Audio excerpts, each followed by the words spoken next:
Hello everyone, आज आपण SYBCom semester 3 method of costing या सब्जेक्टमधील unit number 1 introduction to methods of costing illustration number 1 page number 1.15 पाहणार आहे। या लेसनमधील इंट्रोडक्शनचे म्हणजेच कॉस्ट शीट कशी तयार करायची आहे याचे व्हिडिओ मी अपलोड केलेले आहेत, परंतु ते व्हिडिओ CBCS पॅटर्नचे आहेत, परंतु कॉस्ट शीटचा फॉर्मॅट सेम आहे। ते व्हिडिओ पाहण्यासाठी खालील डिस्क्रिप्शनमध्ये दिलेली लिंकवर क्लिक करा, म्हणजे ते व्हिडिओ तुम्हाला पाहता येतील। कॉस्ट शीटचा फॉर्मॅट समजल्याशिवाय क्वेश्चन सॉल्व करता येणार नाहीत, म्हणून तुम्ही ते व्हिडिओ बघाल अशी आशा करते व या व्हिडिओला सुरुवात करते। प्रथम आपण क्वेश्चन रीड करून घेऊया। क्वेश्चन आहे question number 1, alpha engineer Bikaner provides the following information in respect of job number 346 from which you are required to prepare a job cost sheet for the period ended 31st March 2025 showing the cost of job and selling price is given a profit of 20% on sales। तर आता सर्वात प्रथम बघा, ह्या question मध्ये आपल्याला काय करायचं आहे, तर ह्या क्वेश्चन मध्ये आपल्याला कॉस्टची जे आपण उत्पादन करणार आहे प्रोडक्शनची कॉस्ट दिलेली असते। म्हणजे प्रोडक्शन तयार करताना, एखादी वस्तू तयार करताना आपण कंपनी आहोत, आपण कोणत्या तरी वस्तूचं उत्पादन करतोय, प्रोडक्शन घेतोय, प्रोडक्शन करताना प्रोडक्शन करण्यासाठी किती खर्च आला हे आपल्याला शोधायचं असतं, त्याला आपण कॉस्ट शीट म्हणतो, कॉस्ट काढतो उत्पादनाची। आणि मग काय केलं जातं की तुम्ही समजा उत्पादन करण्यासाठी जेवढा खर्च केलेला आहे तर तुम्ही एक अपेक्षा करता की बाबा मला ती वस्तू तयार करण्यासाठी, एखादं प्रोड्यूस करण्यासाठी जो एक्सपेन्सेस आलेला आहे त्याच्यावर मला काहीतरी प्रॉफिट पाहिजे। इथं सांगितलेलं आहे की जो कॉस्ट आलेली आहे त्याच्यावर 20% मला काय पाहिजे, प्रॉफिट पाहिजे। तर ऑन सेल्सवर मला 20% प्रॉफिट पाहिजे असं सांगितलंय। तर मग हे लक्षात ठेवायचं की आपल्याला ह्या क्वेश्चनमध्ये काय शोधायचं आहे, तर प्रॉफिट किती येणार आहे आणि सेलिंग प्राइस किती असेल। तर ही जी तुम्हाला दिलेले आहेत हे सगळे एक्सपेन्सेस आहेत, ह्या एक्सपेन्सेसवरून आपण काय काढायचं आहे, प्रॉफिट आणि सेलिंग प्राइस। कॉस्ट प्राइस तर निघणारच आहे तुमची, कॉस्ट प्राइस निघाल्यानंतर मग तुम्हाला प्रॉफिट किती मिळणार आहे ते काढायचं आहे आणि मग तुमची सेलिंग प्राइस निघेल। तर आपण किंवा एक स्टेपनी क्वेश्चन रीड करत जाऊ, म्हणजे तुमच्या लक्षात येईल की आपल्याला कॉस्ट प्राइस किती येणार आहे, मग सेलिंग प्राइस किती, मग प्रॉफिट किती। तर ह्या सगळ्या गोष्टीचा आपण ह्या क्वेश्चनमध्ये, ह्या लेसनमध्ये विचार करणार आहोत। आता तुम्हाला ह्याच्या अगोदरच्या व्हिडिओमध्ये मी तुम्हाला सगळे एक्सपेन्सेस, कोणकोणत्या कॅटेगरीचे एक्सपेन्सेस आहेत आणि ते कोणत्या हेडच्या अंडर येतं ते सांगितलेलं होतं। म्हणजे किती हेड्स असतात बघा, आपल्याला सगळ्यात पहिलं प्राइम कॉस्ट शोधायची असते। तर प्राइम कॉस्ट म्हणजे प्राइम स्वरूपाचे, जे प्राथमिक स्वरूपाचे खर्च असतात, स्टार्टिंगचे खर्च असतात, त्याला आपण प्राइम कॉस्ट म्हणतो। त्याच्यामध्ये एक असतं डायरेक्ट मटेरियल, डायरेक्ट लेबर आणि डायरेक्ट एक्सपेन्सेस, हे 3 असतात बघा। परत एकदा सांगते, डायरेक्ट मटेरियल, डायरेक्ट एक्सपेन्सेस आणि डायरेक्ट वेजेस। तर ह्या तिघांना मिळून आपण प्राइम कॉस्ट म्हणतो। तर कधी कधी काय होतं, डायरेक्ट मटेरियल असतात ते तुम्हाला वेगळ्या पद्धतीने दिलेलं असतं। आता ह्या क्वेश्चनमध्ये दिलेले आहे डायरेक्ट मटेरियल, पण डायरेक्ट मटेरियल कसं काढलं जातं, डायरेक्ट मटेरियल म्हणजे काय, तर opening stock of raw material, त्याच्यामध्ये ॲड करायचं आहे परचेज ऑफ रॉ मटेरियल, त्याच्यामध्ये ॲड करायचं आहे expenses on purchase of raw material खरेदी करताना आलेला खर्च, हे सगळ्याचा जे टोटल येईल त्याच्यातून तुम्हाला लेस करायचं आहे closing stock of raw material, less purchase return, less sale of scrap or defective of raw material. जर डिफेक्टिव्ह काय असेल किंवा स्क्रॅप असेल तर ते विकून जे पैसे तुम्हाला मिळालेले आहेत ते लेस करायचं आहे, आणि हे येतं त्याला आपण कॉस्ट ऑफ मटेरियल कन्झ्युम म्हणतो किंवा डायरेक्ट मटेरियल म्हणतो। बट ह्या क्वेश्चनमध्ये तुम्हाला ते डायरेक्ट मटेरियल दिलेले आहे, तुम्हाला काही फाईन करायचं नाही। पण लक्षात ठेवा की ह्याच्या अगोदरच्या व्हिडिओमध्ये मी सगळं एक्सप्लेन केलेलं आहे, ते व्यवस्थित बघा। आता ह्याच्यामध्ये पहिला आपण काढतो प्राइम कॉस्ट, त्याच्यानंतर काढतो वर्क कॉस्ट। बघा इथं मी लिहून दाखवते तुम्हाला आपण काय काय शोधतो। आपण पहिला आहे ना प्राइम कॉस्ट शोधतो, प्राइम कॉस्ट।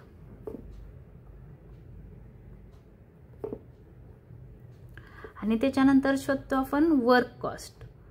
Works cost. तर वर्क्स कॉस्ट म्हणजे काय, तर प्राइम कॉस्टमध्ये कोणाकोणाचा आपण प्लस करतो, तर डायरेक्ट मटेरियल प्लस, हे वर्क कॉस्टच्या अगोदर घेऊ आपण, त्याच्यानंतर असतं डायरेक्ट वेजेस आणि त्याच्यानंतर असतं डायरेक्ट एक्सपेन्सेस. ह्या तिघांच्या टोटलला आपण म्हणतो प्राइम कॉस्ट. आणि मग ह्या प्राइम कॉस्टमध्ये आपण परत ॲड करतो फॅक्टरी कॉस्ट.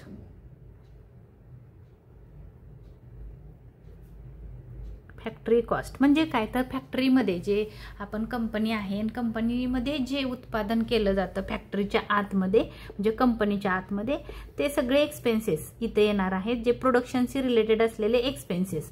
मग फॉर एक्झाम्पल जे काय असतील फॅक्टरीचे जे एक्सपेन्सेस आहेत ते सगळे एक्सपेन्सेस आपण इथं ॲड करतो. आणि मग ह्याच्या टोटल, ही जी प्राइम कॉस्टची टोटल असते, ह्या टोटलमध्ये ह्या सगळ्या फॅक्टरीच्या कॉस्टची टोटल ॲड केली जाते. आणि मग ह्याला जे नाव येतं बघा, हे प्राइम कॉस्टची टोटल आहे, ही सगळ्या फॅक्टरी कॉस्टची, ह्याच्यामध्ये हे सगळं ॲड करायचं आणि जे टोटल येईल त्याला म्हणतात वर्क कॉस्ट, वर्क्स कॉस्ट. त्याच्यानंतर ऑफिस कॉस्ट ॲड करतो आपण, किंवा कॉस्ट किंवा ओव्हरहेड पण म्हणू शकता, फॅक्टरी ओव्हरहेड, ऑफिस ओव्हरहेड. तर तुमच्या सोयीसाठी तुम्ही ॲडमिनिस्ट्रेशन ओव्हरहेड पण म्हणू शकता.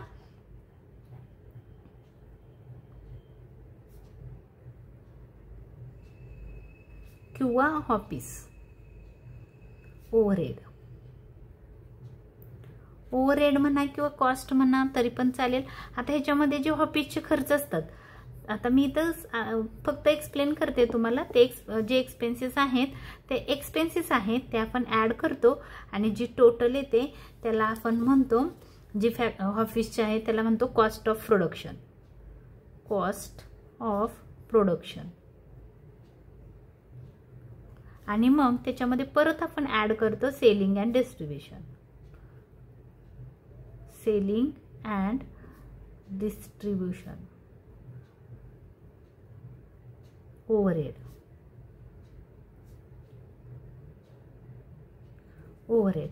मग सेलिंगशी रिलेटेड असलेले एक्सपेन्सेस, हे ऑफिसचे रिलेटेड असलेले एक्सपेन्सेस होते, हे फॅक्टरीशी रिलेटेड असणारे एक्सपेन्सेस होते, हे सेलिंगशी विक्रीशी रिलेटेड असलेले जे पण एक्सपेन्सेस आहेत ते आपण इथं पुट करणार आहोत.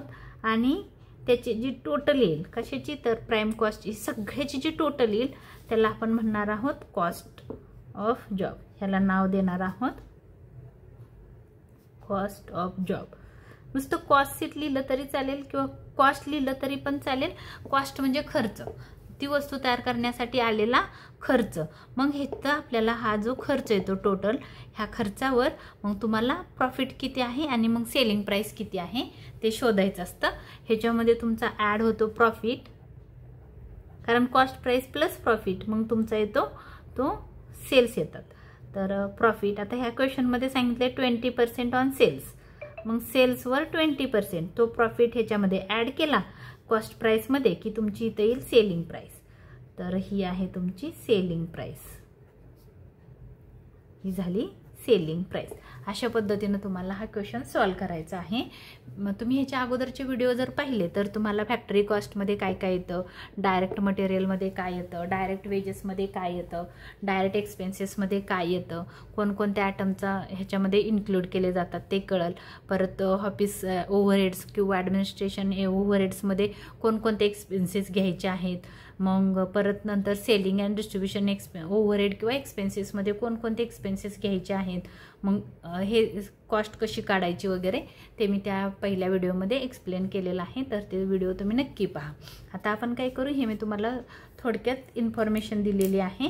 तर आपण क्वेश्चन सॉल्व करायला सुरुवात करू. आता क्वेश्चन सॉल्व करताना आपण काय केलं की जी हेडिंग होतं वरचं ते आपण रीड केलं. आता काय करणार आहोत, इथं जी नावं दिलेली आहेत ते मी जे आता तुम्हाला हे हेड्स शिकवले म्हणजे फॅक्टरी कॉस्ट, कॉस्ट म्हणा किंवा फॅक्टरी एक्सपेन्सेस म्हणा किंवा फॅक्टरी ओव्हरहेड म्हणा, नंतर ऑफिस ओव्हरहेड म्हणा, सेलिंग अँड डिस्ट्रीब्युशन ओव्हरहेड म्हणा, ह्याच्या अंडरमध्ये हे कोणकोणते एक्सपेन्सेस असतात त्याच्या पुढे नाव लिहायचं की आपण हे कोणाच्या अंडर तो एक्सपेन्सेस जाणार आहे ते. तर मग काय करायचं, पहिलं लिहून घेतलं ना की आपल्याला हा क्वेश्चन सॉल्व करायला इझी जातो म्हणून. तर ह्या पद्धतीनं आपण इथं नावं लिहिणार आहोत. तर पहिलं आहे प्रोडक्टिव्ह वेजेस. आता प्रोडक्शन कुठं होतं, कंपनीमध्ये होतं, म्हणजे फॅक्टरीमध्ये होतं. कंपनीचा अर्थ इथं फॅक्टरी आहे. तर मग ह्याला आपण पण आता इथं बघा एक गोष्ट लक्षात ठेवा, मी इथं जे तुम्हाला डायरेक्ट म्हणलंय ना, डायरेक्ट, तर इथं वेजेस आहेत. वेजेस म्हणजे काय, इथं आपण लिहिले बघा डायरेक्ट वेजेस. तर हे काय आहेत, डायरेक्ट वेजेस म्हणा किंवा डायरेक्ट लेबर म्हणलं तरी चालेल. तुम्ही इथं डायरेक्ट आपण वेजेसच म्हणू, कारण इथं वेजेस दिले, ठीक आहे, असू द्या, लेबर म्हणायची काही गरज नाही. तर हे डायरेक्ट वेजेस, तर तुम्ही इथं म्हणू शकता हे डायरेक्ट वेजेसच्या अंडर येतं, कारण प्रोडक्शनशी रिलेटेड असलेला हा खर्च आहे, वेजेस आहेत. आणि वेजेससाठी सेपरेट नोट आहे, म्हणजे हेडिंग दिलेलं आहे, म्हणून आपण ह्या हेडच्या अंडर घेणार आहोत डायरेक्ट वेजेस. त्याच्यानंतर आहे materials use directly for job. आता इथं सांगितलंय की हां थांबा, इथं बघा मटेरियल लिहिलंय, मटेरियल म्हणजे डायरेक्ट मटेरियल. तर हे कशामध्ये येणार आहे, तर ते येणार आहे डायरेक्ट मटेरियल, म्हणून आपण लिहिलं डीएम म्हणजे डायरेक्ट मटेरियल, कारण ते मटेरियल लिहिलंय आणि डायरेक्टली पण शब्द लिहिलाय. डायरेक्ट मटेरियल आहे जॉबसाठी, म्हणजे जे रॉ मटेरियल आहे ते दिलेलं आहे. त्याच्यानंतर लिहिले सन्ड्री वर्क्स एक्सपेन्सेस. आता तुम्ही नेहमी लक्षात ठेवा हे फॅक्टरीला येणार आहे. जेव्हा आपण तुमच्या क्वेश्चनमध्ये वर्क असा शब्द येईल, वर्क म्हणजे काम कुठं चालतं, तर फॅक्टरीच्या आत चालतं, म्हणजे प्रत्यक्ष कामगार आपण काय म्हणतो, फॅक्टरीत काम करणाऱ्या लोकांना कामगार म्हणतो. फॅक्टरीत काम चालतं. आणि ऑफिसमध्ये पण तुम्ही म्हणाल काम चालतं, पण ऑफिसचं काम वेगळं असतं, त्या ऑफिसच्या कामगारांना आपण स्टाफ म्हणतो आणि कंपनीमध्ये काम करणाऱ्या लोकांना वर्कर्स म्हणतो. तर मग इथं वर्क हा शब्द आला की लक्षात ठेवायचं ते फॅक्टरीचे एक्सपेन्सेस आहेत. तर इथं लिहा फॅक्टरी एक्सपेन्सेस लिहा, ओव्हरहेड लिहा, काही म्हणलं तरी चालेल, कॉस्ट लिहा चालेल. सेलिंग म्हणलं की तुमच्या लक्षात आलं सेल्सशी रिलेटेड आहे. सेलिंग कमिशन सेल्सच्या हेडमध्ये येणार आहे, म्हणजे त्याचं पोस्टिंग आपण इथं करणार आहोत. त्याच्यानंतर आहे मशिनरी रिपेअर. मशीन कुठं असते, फॅक्टरीमध्ये, म्हणून त्याला म्हणणार आहोत आपण फॅक्टरी एक्सपेन्सेस. ॲडव्हर्टायझिंग आपण कशासाठी करतो, तर सेल्ससाठी करतो, म्हणून हे सेल्सच्या अंडर इथं येईल. त्याच्यानंतर आहे कोक. तर कोक कुठं असतं, कशासाठी लागतं, तर मशिनरी चालण्यासाठी लागतं, मशिनरी चालवण्यासाठी लागतं, म्हणजे फॅक्टरीमध्ये आहे, कारण ते फॅक्टरीमध्ये यूज करतो आपण. ऑफिसमध्ये कोक यूज करत नाही. कन्झ्युमेबल स्टोअर कुठं असतं, कन्झ्युमेबल स्टोअर म्हणजे रॉ मटेरियल साठवून ठेवण्यासाठी जे गोडाऊन असतं त्याचा खर्च आहे, तर ते फॅक्टरीमध्ये येईल. Directors fees. तर डायरेक्टर कुठं असतात, तुम्ही ह्याच्या अगोदरच्या लेसनमध्ये शिकलेला आहात, तर त्याच्यामध्ये काय होतं, अकाउंटिंगमध्ये वगैरे बऱ्याच वेळा तुम्ही शिकलेला आहात. डायरेक्टर हे ऑफिसमध्ये असतात, कारण कंपनीचे जे शेअर होल्डर आणि मॅनेजमेंट आणि मालक हे वेगवेगळे असतात, म्हणून कंपनीवर नियंत्रण ठेवण्यासाठी काय केलं जातं, डायरेक्टर ठेवले जातात, आणि त्या डायरेक्टर तो कंपनीचा कारभार पाहतो, म्हणजे तो ऑफिसमध्ये असतो, तो आता इथं जर असं लिहिलं असतं ना प्रोडक्टिव्ह मॅनेजर्स किंवा प्रोडक्टिव्ह हा शब्द आला असता तर तो फॅक्टरीमध्ये आला असता, पण इथं आलेला आहे, कुठे गेलं, कन्झ्युमेबल डायरेक्टर्स फीज. डायरेक्टर हे ऑफिसमध्ये असतात, म्हणून इथं ओ लिहा. Factory insurance. फॅक्टरी शब्द आला, फॅक्टरी वर्क असे शब्द आले की ते फॅक्टरीच्या अंडर येतं.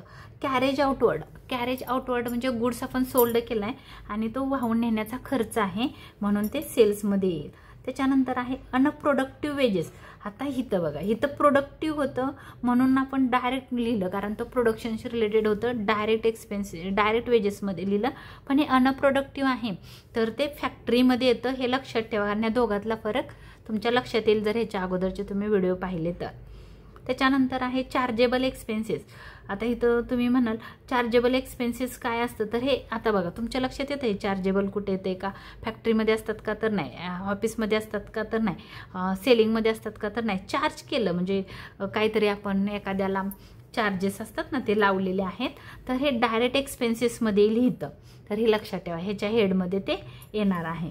त्याच्यानंतर मग मी इथं लिहिलं डीई म्हणजे डायरेक्ट एक्सपेन्सेस.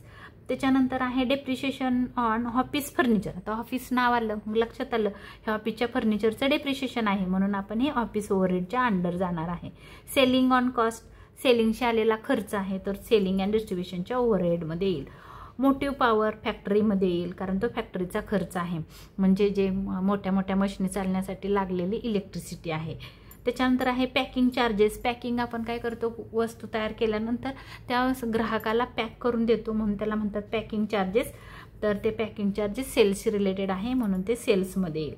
त्याच्यानंतर आहे टेक्निकल डायरेक्टर्स फीज. आता टेक्निकल म्हणजे काय की जे मशीन बंद पडली तर ते रिपेअर करण्यासाठी येणारे जे इंजिनियर्स असतात ते, तर त्यांचा जो डायरेक्टर आहे त्याची फी आहे. तर ही टेक्निकल डायरेक्टर फी हे फॅक्टरीमध्ये येईल तर इथे एफ लिहा. त्याच्यानंतर आहे सॅलरी टू वर्क्स मॅनेजर. मी तुम्हाला आत्ता सांगितलं तर वर्क फॅक्टरी असे वर्ड आले की ते फॅक्टरीमध्ये जातं कारण सॅलरी आहे पण कोणाची आहे तर वर्क मॅनेजरची आहे म्हणून ते फॅक्टरी कॉस्टच्या अंडर येईल. त्याच्यानंतर आहे हिटिंग अँड लाईटिंग. हीट कशाला लागते तर लाईट आणि हिटिंग हे दोन्ही खर्च आहे ते मशिनी चालवण्यासाठी उत्पादनाच्या प्रोडक्शनसाठी लागतात म्हणून ते फॅक्टरीमध्ये येईल. ऑफिस रेंट ऑफिस ओव्हरहेडच्या अंडर येईल. आणि डायरेक्ट एक्सपेन्सेस पेएबल तर डायरेक्ट एक्सपेन्सेसच्या अंडर येईल. तर हे झाले आपण इथं लिहून ठेवलं की ते कोणाच्या अंडर जाणार आहे ते. तर आता आपण काय करू, आन्सरला सुरुवात करू. आन्सर आपण आता चालू करणार आहोत लिहायला. सगळ्यात पहिलं ही कॉस्ट शीट इथंच राहू द्या की तुम्हाला जेणेकरून लक्षात येईल की आपल्याला काय काय करायचं आहे. तर ह्या पद्धतीनंच आपण पोस्टिंग करणार आहोत. पहिलं घेणार आहोत आपण डायरेक्ट मटेरियल, त्याच्यानंतर डायरेक्ट वेजेस आणि त्याच्यानंतर डायरेक्ट एक्सपेन्सेस. आता आपण असं केल्यानंतर काय होतं तुमची इथं मध्ये जागा राहत नाही आन्सर सॉल्व करताना.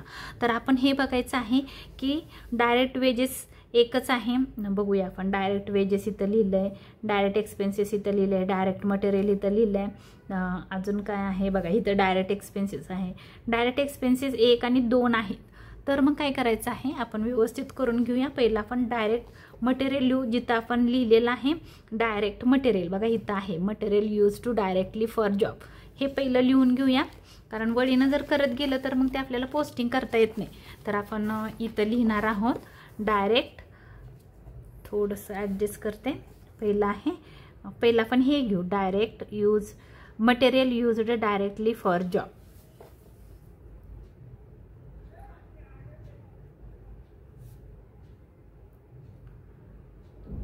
Material used directly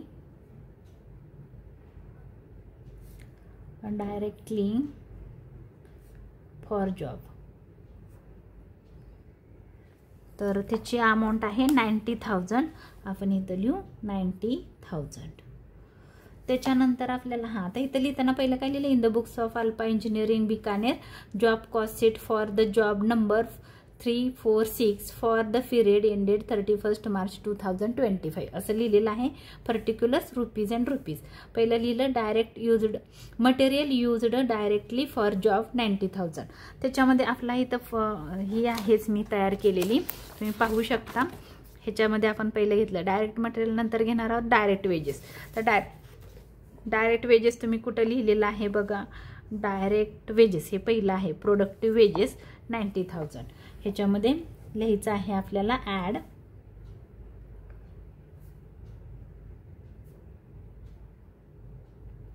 productive wedges 90,000. त्याच्यामध्ये परत ॲड करायचं आहे डायरेक्ट एक्सपेन्सेस.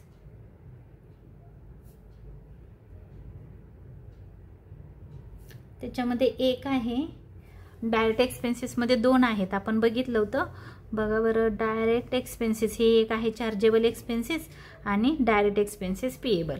तर हे करूया आता आपल्याला लक्षात येतं ते आपण लिहिलंय तिथं. तर चार्जेबल एक्सपेन्सेस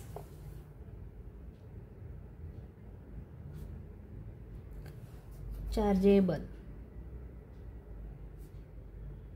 एक्सपेन्सेस आणि दुसरा आहे डायरेक्ट एक्सपेन्सेस पेएबल.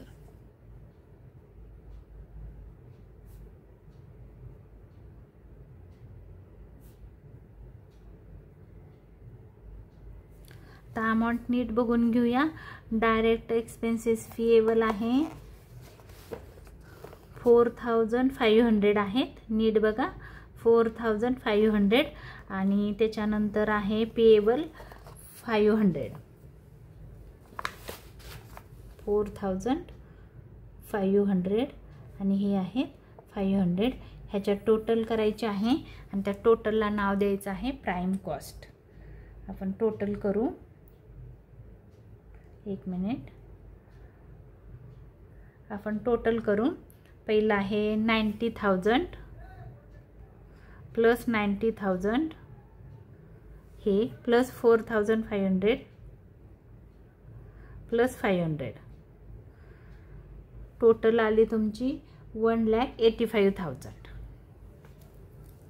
इथं लिहायचं आहे 1,85,000 आणि तीच टोटल तुम्ही इथं पण लिहायची आहे 1,85,000 आणि त्याला नाव द्यायचं आहे प्राइम कॉस्ट. आता तुम्हाला कळावं म्हणून मी रेड पेननी लिहिते, बट तुम्ही काय करायचं आहे एक्झाम पेपरमध्ये ब्ल्यू पेननीच लिहायचं आहे. तर त्याला नाव देते मी प्राइम कॉस्ट. प्राइम कॉस्ट कशाला दिलं तर ह्या तिघांच्या टोटलला. कशाची तिघांची टोटल केली? Direct material, direct wedges, direct expenses च्या टोटलला नाव दिलं प्राइम कॉस्ट. ह्याच्यामध्ये ॲड करायचं आहे फॅक्टरी ओव्हरहेड. तुम्ही फॅक्टरी ओव्हरहेड म्हणा, फॅक्टरी कॉस्ट म्हणा, फॅक्टरी एक्सपेन्सेस म्हणा.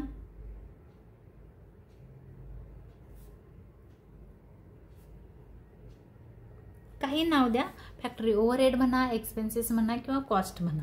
त्याच्यामध्ये एक आहे आता फॅक्टरीचे खर्च. आपण जिथे एफ लिहिलंय ते लिहिणार आहोत. इथून सुरुवात करू आपण. Sundry works expenses.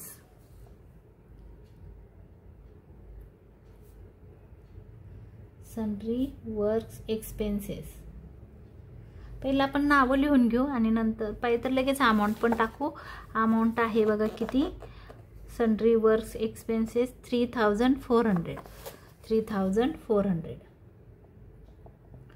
त्याच्यानंतर आपण एफ कुठं लिहिलंय? Machinery repairs.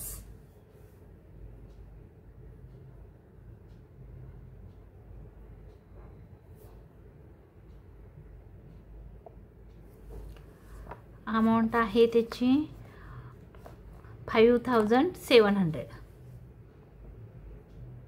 5,700. त्याच्यानंतर एफ कुठं लिहिलंय? Coal and coke.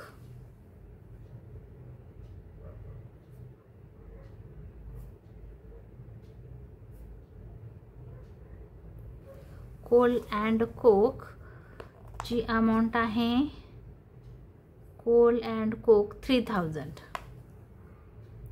3,000. Coal and coke नंतर आहे कन्झ्युमेबल स्टोअर्स.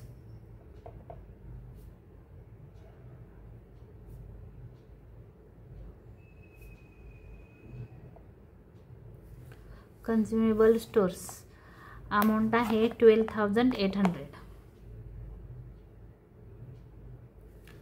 त्याच्यानंतर एफ आहे फॅक्टरी इन्शुरन्स.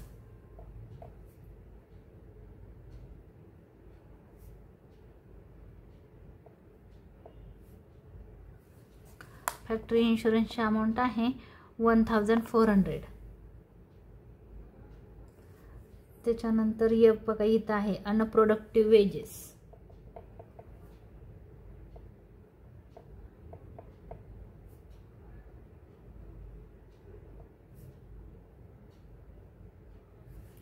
अनप्रोडक्टिव्ह वेजेसची अमाऊंट आहे अनप्रोडक्ट 24,200. 24,200. त्याच्यानंतर अनप्रोडक्टिव्ह वेजेस नंतर एफ कुठं आहे बघा इथं मोटिव्ह पॉवर.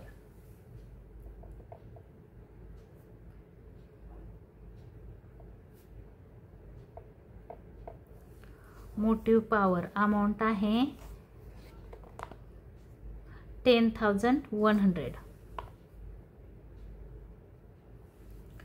मोटिव्ह पॉवर नंतर आहे टेक्निकल डायरेक्टर्स फीज.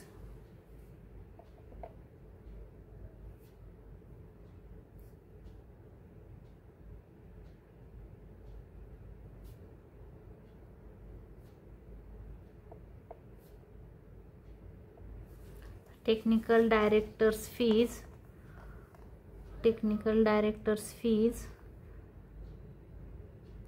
1,700. काळजीपूर्वक बघा, इथं चुकण्याचे चान्सेस आहेत. 1500. त्याच्यानंतर आहे सॅलरी टू वर्क्स मॅनेजर.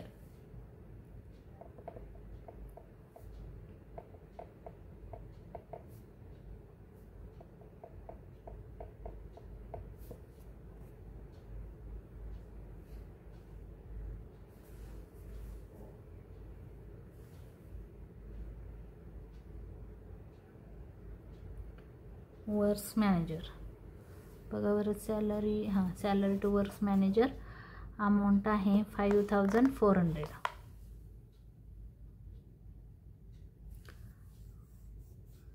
त्याच्यानंतर आहे हिटिंग अँड लाइटिंग.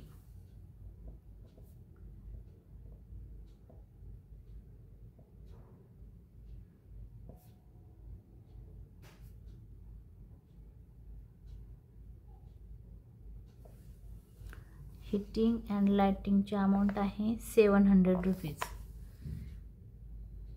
आणि त्याच्या खाली संपले, शेवटचे एक्सपेन्सेस होते. तर एकूण आपले 10 एक्सपेन्सेस आहे. याचे आपल्याला टोटल करायचे आहे. त्या टोटलला नाव द्यायचं आहे आपल्याला वर्क कॉस्ट. हे लक्षात ठेवा, वर्क्स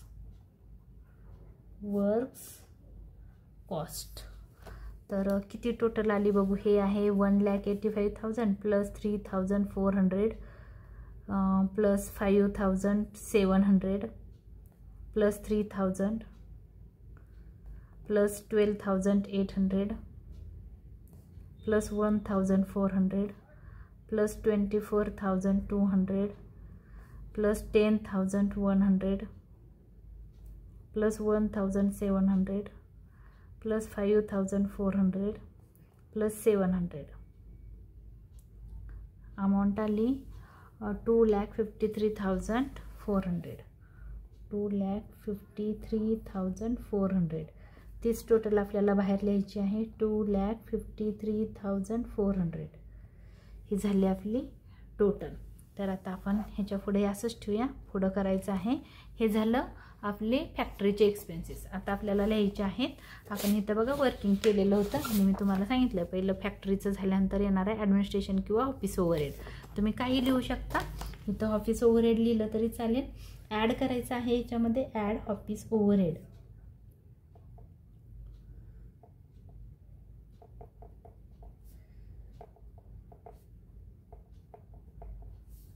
त्याच्यामध्ये एक, आता जिथं जिथं ओ लिहिलंय ते आपण त्याच्यामध्ये लिहायचं. ओ काळजीपूर्वक बघा, चुकण्याचे चान्सेस आहेत. Directors fees.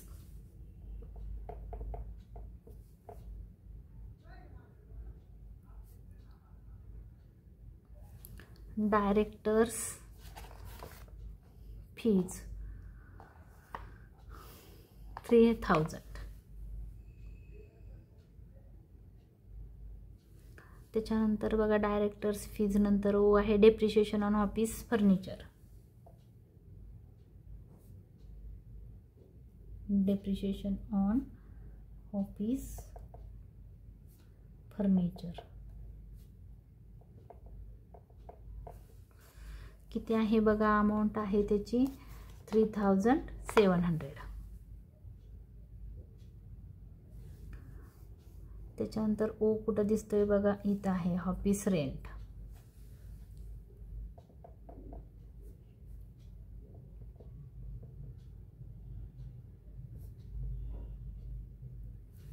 ऑफिस रेंटची अमाऊंट आहे 9,500. आता ओ कुठं दिसत नाही, तर एवढीची टोटल करायची आहे.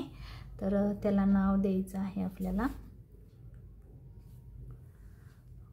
नाव लिहूया आपण कॉस्ट ऑफ प्रोडक्शन.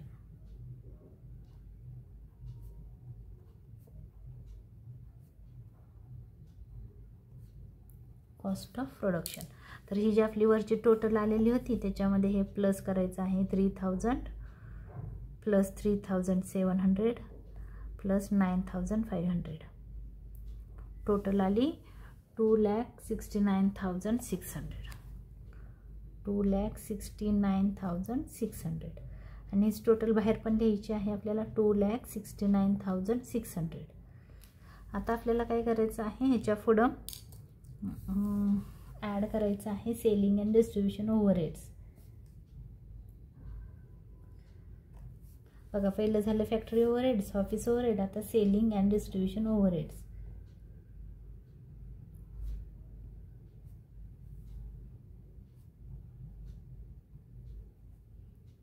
तुम्ही ओव्हरहेड म्हणा, एक्सपेन्सेस म्हणा,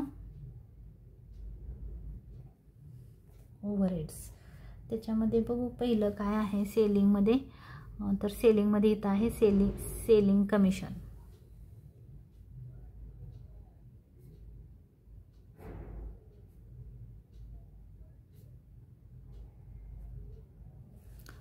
सेलिंग कमिशनची अमाऊंट आहे बघा किती, 1200.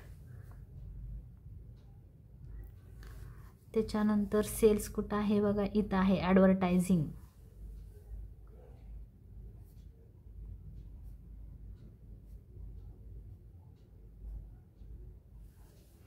ॲडव्हर्टायझिंगची कॉस्ट आहे 2500. त्याच्यानंतर बघा यस कुठं आहे, yes yes yes carriage outward.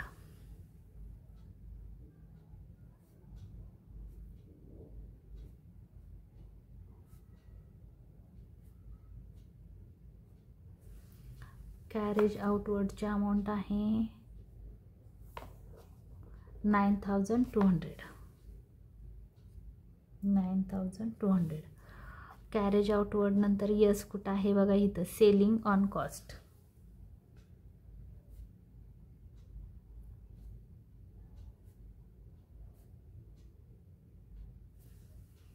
Selling on cost amount आहे 10,000.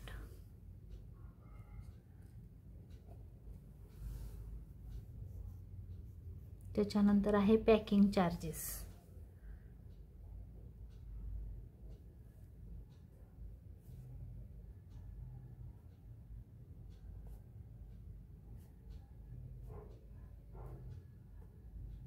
पॅकिंग चार्जेसची अमाऊंट आहे 7500.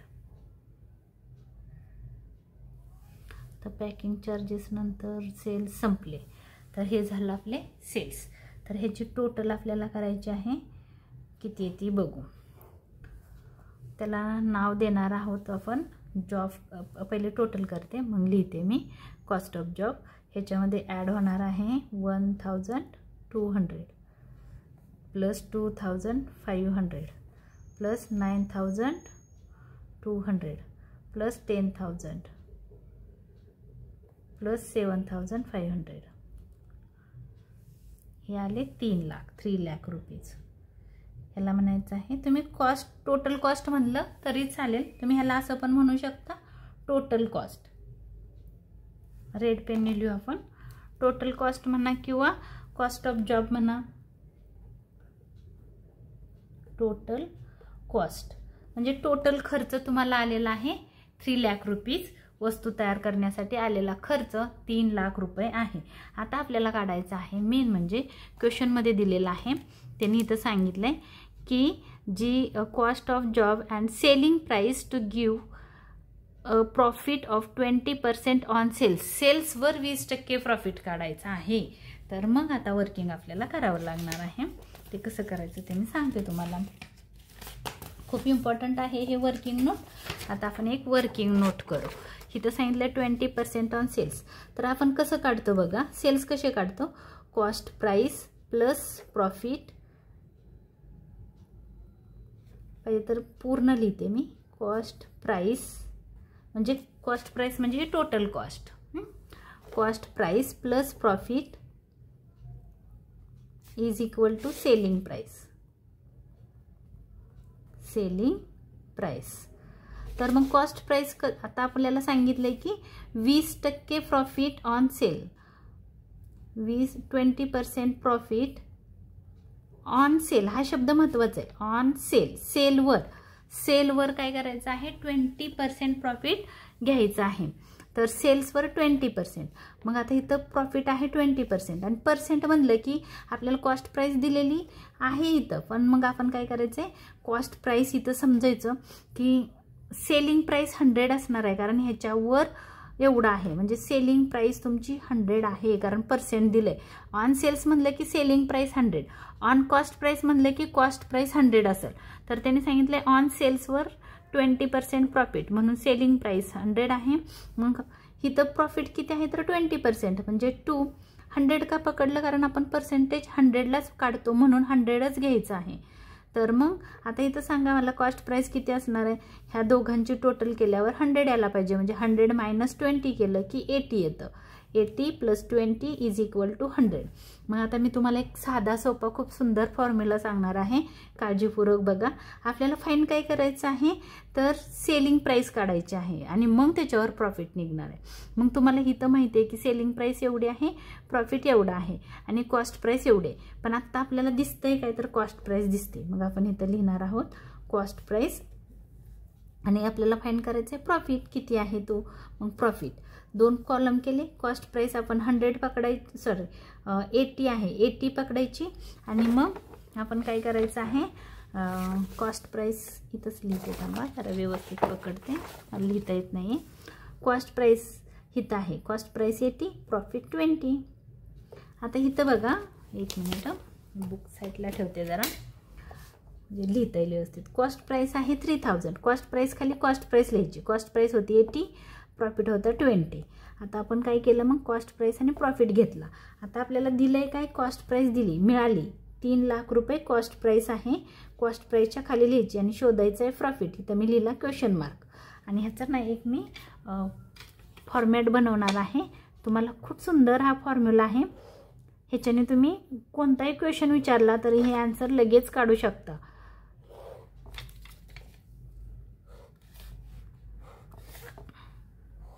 आपण हे एक असं टेबल बनवलं. आता ह्याला काय करायचं, देअरफॉरचं साइन टाकायचं आणि रेसिप्रोकल करायचं, उलट करायचं. 3 लाख वर घ्यायचे आणि हे 80 खाली घ्यायचे आणि इंटू 20 करायचं. मग बघा ह्या झिरोला हा झिरो गेला, ह्याला आपण कॅल्सीवर पण करू शकतो.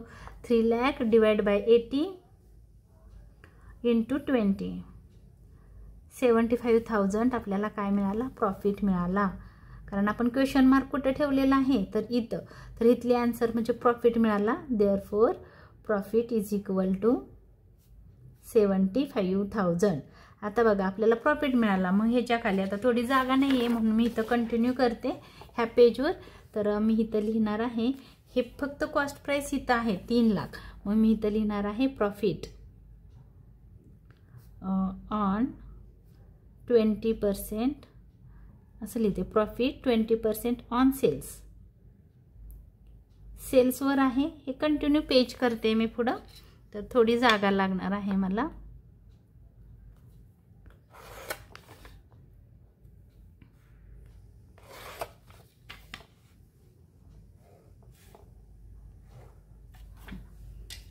तर हे 3 लाख होते आणि त्याच्यामध्ये हा प्रॉफिट आपण ॲड करणार आहोत. कारण आपला फॉर्म्युला बघा, तुम्हाला अजून पण लक्षात येईल. फॉर्म्युला आहे cost price plus profit = selling price. म्हणून मी ॲड केला प्रॉफिट. प्रॉफिट आहे 75,000. मग सेलिंग प्राइस बघा किती असेल, तर 75,000 बाहेर पण लिहायचं आहे आपल्याला. आता सेल्स किती असतील, मग सेलिंग